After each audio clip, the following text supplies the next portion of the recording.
Welcome to Automate Yourself, where automation is your biggest career opportunity in the age of AI. I'm your host, Dina Levitan. What if the future isn't about working for AI companies, but becoming an AI-powered business yourself? That's exactly what today's guest, Cien Solon, is building at LaunchLemonade.app. She believes the AI economy shouldn't belong only to the conglomerates and big tech players. It should be accessible to all of us. Cien's approach is refreshingly practical. Find a problem you're curious about, build a solution with cheap AI tools, use it yourself, and find others with the same problem and ask if they want to buy. In this conversation, we talk about turning product management experience into entrepreneurial action and why you're going to be a business, not just an employee. Let's go. All right. Hello and welcome to Automate Yourself. Today, we're talking with Cien Solon, CEO and founder of LaunchLemonade.app. She's on a mission to bridge the AI literacy gap for non-technical professionals.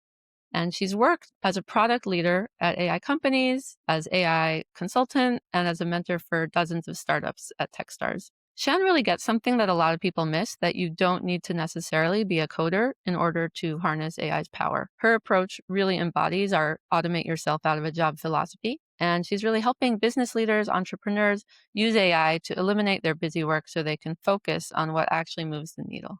Welcome, Cien. Thanks for having me here, Dina. I'm so excited to learn more about you and your audience. Awesome. Yeah. Well, a little bit about the Automate Yourself podcast. I started my career as a site reliability engineer at Google, and we had this saying, automate yourself out of a job. And we used it to refer to any kind of work that was called toil. So things that are not adding value. And we really looked at it as an opportunity with positivity. And what I'm trying to do in this show is to share with people that attitude, the excitement towards the future with AI and what automation can do. I would love to start at the beginning. You mentioned you're a former product manager, just like me. What was your role before you started building Launch Lemonade and before you started getting deep into AI? Before Launch Lemonade, I've had several roles. I've worn multiple hats. But when I seriously started progressing my career, because I traveled a little bit. I was in the States for a little bit, and I was a babysitter, and I was in camp counseling. And then after the States, I lived in China as an English teacher. But my degrees are in communication. I've been building websites since I was a kid. So my heart was set for digital transformation. So when I moved to the UK over 10 years ago, I really set myself out to get into digital transformation.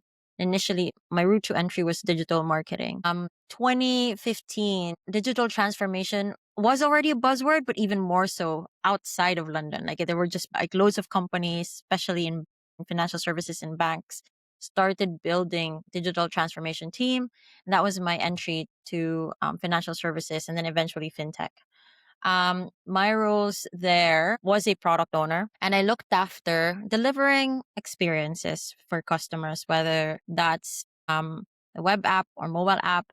But at the back end, if you're a product manager, especially before AI, you didn't need a specialization. You just have to understand a problem and then look for the best solution to that problem. And AI just happened to be the best solutions at that time. And I got my hands on a lot of big data decisioning projects that used a lot of data to customize experiences and make better decisions, whether that was in onboarding, identity, fraud, credit, affordability, all of the fun stuff. And that's how I got into seeing how using a lot of data to make better decisions and improving experiences can really benefit businesses. Nice. So you started noticing that automation AI might kind of change the game. When did you first start noticing that work is going to change? It was 2018. The company that I worked for had 7 million customers, and they wanted to transform how they operated. They had a big customer service team that was constantly neck deep in customer service tickets and calls. They were always on calls. And we wanted to improve experience of our customers and also the employees, the customer experience agents that work in the company. So we looked at integrating a chatbot and building a chatbot for that team and for the customers predominantly. After delivering the chatbot, customer service resolution rates improved by 20% overnight. And this was before ChatGPT. And that really opened my eyes to how automation and chatbots and AI, like machine learning, can really improve customer service and business proficiencies as well. Totally. And that makes me think about something from my time as a Google SRE. There were kind of two main reasons we would introduce automation. One, to save time, but the second, to kind of get more repeatable, reliable results. And sounds kind of like what you introduced. You got that 20% increase in the quality of the output. So it's not just about saving time, but also getting to a place where you're really trusting and relying on the results. I'd love to hear a little bit about when you went out on your own, you founded your own company. What kind of spurred you to take that step? When ChatGPT character AI then was big in 23, and Claude was beginning as well, and Hugging Face was huge with developers and in the world of fine tuning. I already saw the potential of using multiple LLMs for different tasks. I was like, oh my gosh. Back when I was in product manager, I used to manage a team of 30 engineers and data scientists, and we built these AI systems that allowed us to grow. And I was thinking, these things are so cheap and there's so much potential here. How can I solve something big? How can I solve a problem with this? And so I then invited my software developer friends, and we conducted hackathons in my kitchen or their kitchens every weekend. Just like I was really in the building mode. I was like, I want to build something. So some weekends we'd spend just building and ideating. And then eventually I met my now former co-founder, and we had the same vision of helping non-technical businesses make money from AI. Like, how do we transform your service into some sort of AI product? And this was in 23. So the idea was quite nascent, but we were excited about the idea. And so as a product manager, you want to test lean and you want to kill and you want to validate a feature right away. Additionally, you would go on about it, doing a little bit of market research, validating an ICP, and then investing in building a product. But things were so cheap, like there were already no code solutions then. You spruce up a landing page, see what happens, and put up amplitude dashboard to see traffic. So you can be data driven. You can launch an MVP with $0. Like you literally don't need money to launch something. And instead of going on it the traditional way of validating ICP, looking at the market, we thought, let's just build something and then let's see if people buy. And people bought, and that was it. Nice. So the validation came directly through the dollars or Correct. pounds, if you will. Yes. Yeah. When you were starting out, starting to automate parts of your business, how did you decide what to automate? What was the first thing you decided to automate or experiment with in your own workflow? Actually, my first ever thing that I scaled was I was still working when I had a job working as a senior product manager for a deep tech company. And it was ChatGPT 2.5 then, I think. And all of my stories and documentation were just generated. Every epic that I wrote, every user story, every research documentation for a new feature that we had to deliver, everything was like I could write it in 2 minutes. And before that, I would spend a full afternoon for a sprint's worth of user stories. And when GPT 2.5 just wrote an epic like that in no time, that was when I was like, oh my God, like this is amazing. I'm going to be out of my job. And that was the first thing that like really as a person for my personal workflow, that was the first thing that I was like, wow, this is cool. I would love to dive into that a little bit more. Your first reaction, you're like, I'm going to be out of my job. Automate yourself out of a job, right? How did you proceed through that feeling, and how do you think about it now? Before I started doing that, I was already exploring different things. Like I was a startup advisor, and I was helping a community of people who wanted to transform who to invest in and who was investing. So I was already multiplying myself, but from a traditional sense that I had to work extra hard. When I was able to generate epics and do 80% of my tasks using AI platforms. I started doing the things that I love to do. So I was doing more of those things. So I started advising more startups and then got paid. I started getting paid to do other things. So my reaction was like, okay, what else can I build? What can I do? That was my reaction. Yeah, so just diving deep into the builder persona, like going Exactly. hands-on. Yeah. Exactly. Yeah. Well, that's amazing, and I'm seeing the trend of, people are really in this moment of redefining their identity of, like, "Who am I? What is my job title?" And for me personally, I think about that too. I'm a builder, right?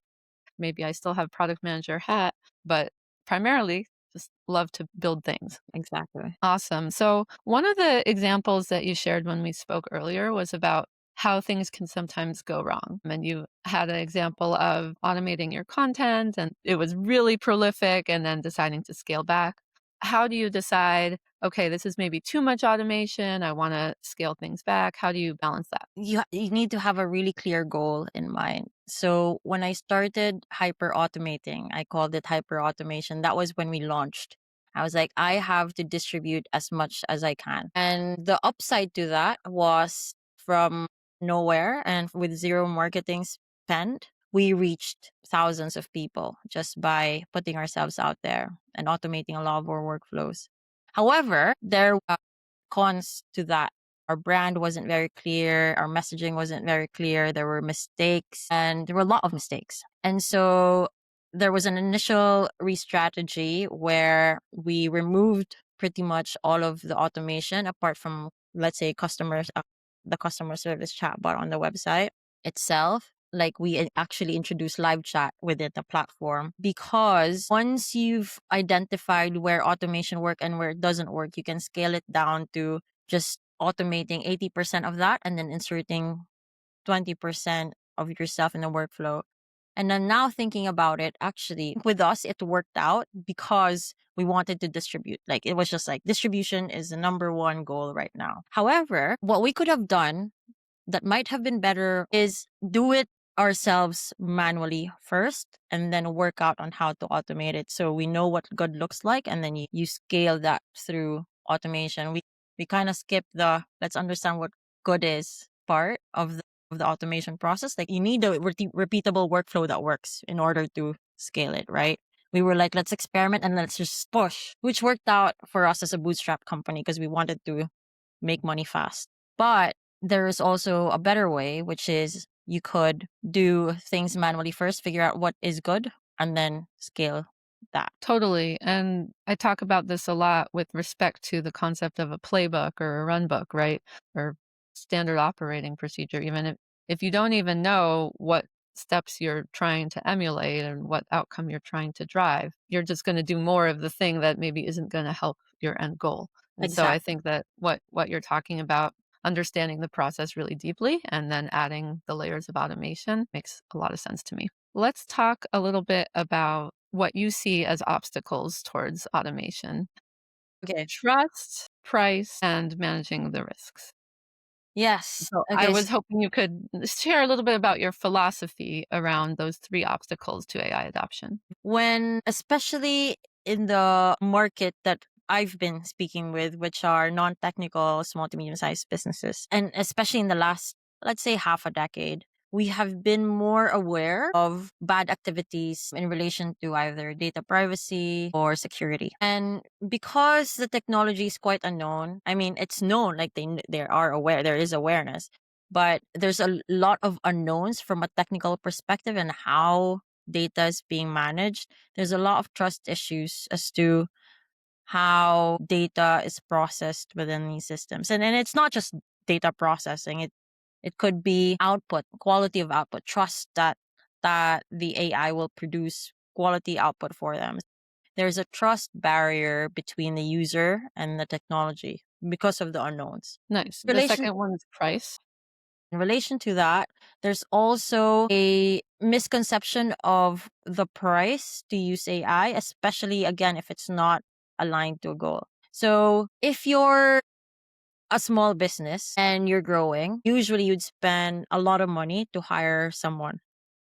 Now, but that is a proven path for small businesses. However, software that might be a little pricey, but never as expensive as another hire, will be deemed as pricey by a company. So there's also a misalignment as to the understanding of the price of the software, because it's not just a tool anymore, it's a multiplier. So I guess that is one. And it can be expensive if you're not using it for the right with the right goal in mind, right? So there is a price, there is a price barrier. But I believe that it is more of a misconception. And then I guess the risks are varied. There are different types of risks, many types of risks. You've got quality, risk assurance, the quality of the output. If you don't put yourself in there and you're just hyper automating without quality checking the output and the results, then that risk is real.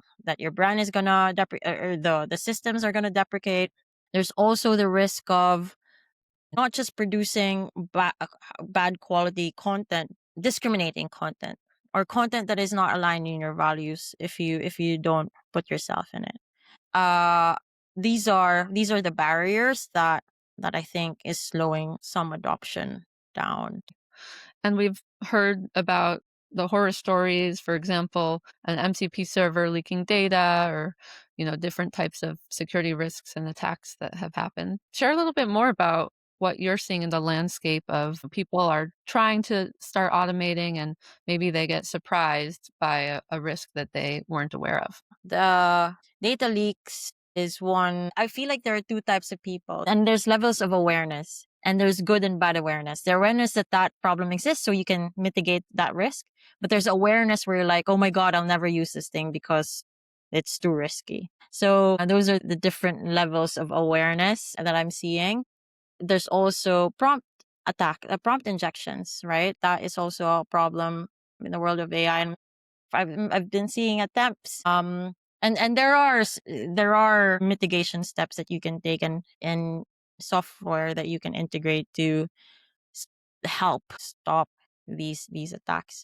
And just to answer your question, there are many types of risks around, like data leakages or prompt injections, knowledge theft. These are real risks. You just have to, yes, be aware of them, but understand how you can mitigate these risks and what you can apply to mitigate these risks, whether that's through adding guardrails in your system prompts or incorporating features that would stop bad actors from attacking your systems. The more you understand, the better you can mitigate. Totally. And the first step towards mitigating the risk is really deeply understanding it and the different vectors and ways that it can manifest. All right, let's switch gears. For someone who's listening to this, maybe they're feeling overwhelmed.